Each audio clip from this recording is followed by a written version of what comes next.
राज्यात आणि केंद्रामध्ये भाजपचं सरकार आल्यापासून शेतकरी हा देशधुडीला गेला आहे। अक्षरशः म्हणजे ज्यावेळेस महाविकास आघाडीचं सरकार होतं त्यावेळेस दुधाला 39 रुपये भाव होता आणि आजच्या परिस्थितीला दुधाचा जर विचार केला तर 25 रुपये भाव झाला। अक्षरशः 25 रुपये रेटप्रमाणे जर विचार केला मॅडम तर शेतकऱ्याला अक्षरशः 20-22 रुपये आज रेट निघतोय आणि ज्यावेळेस 39 रुपये रेट होता त्यावेळेस गाईची किंमत झाली ती 2 लाख रुपये। आज ज्या शेतकऱ्यांनी नवीन दूध धंदा उभा केला होता त्या काळामध्ये आज त्या शेतकऱ्याची अशी ती बिकट परिस्थिती झालेली काय अक्षरशः चारा घ्यायला सुद्धा तो परिस्थिती राहिलेली नाही। कारण 22 रुपये ज्यावेळेस रेट होतो दुधाचा त्यावेळेस खाद्य जे आपण जनावरांना वालीस पेंट जे घालतोय अक्षरशः त्याची किंमत आज 1800 ते 2000 पर्यंत झाली।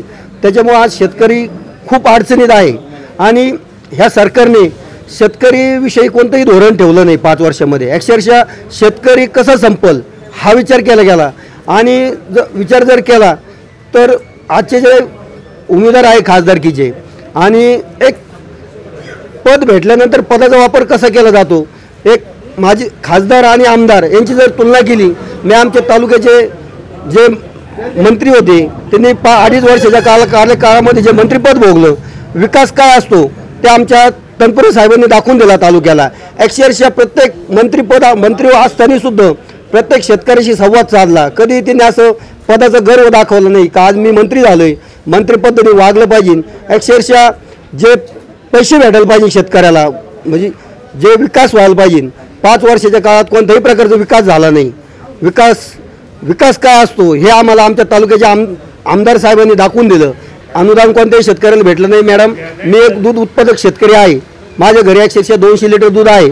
मी 2 महिने झालेले अनुदानाचे कागदपत्र देऊन आत्तापर्यंत माझ्या खात्यावर कोणताही रुपये जमा झालेला नाही। अक्षरशः माझं मत काय होतं मॅडम जे अनुदान देण्यापेक्षा शासनाने जे 5 रुपये अनुदान जाहीर केलं त्यापेक्षा जर 5 रुपये वाढवून दिले असते दूध उत्पादकाला तर सरासरी प्रत्येकाला तो रेट भेटला असता।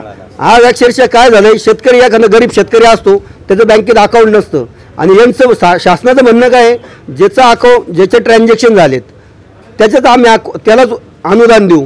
जरी दुधाच्या अनुदानाचे ट्रान्झॅक्शन झाले असेल त्याला त्या उत्पादकाला शेतकऱ्याला सुद्धा अनुदान भेटलेलं नाही। त्याच्यामुळे एखादा जर लईच गरीब आहे तो गाय पाळतोय पण तो माणूस अकाउंट बँकेमध्ये खातंच खोलू शकत नाही ना।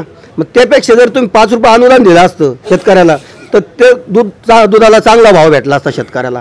कारण मोदी साहेबांनी शेतकऱ्याबाबतीत कधीही विचार केला नाही। जे काय असेल ते गुजरात इंडस्ट्री एरियासाठी आज जसं विचार केला एक म्हण होती शेती कृषीप्रधान देश आहे।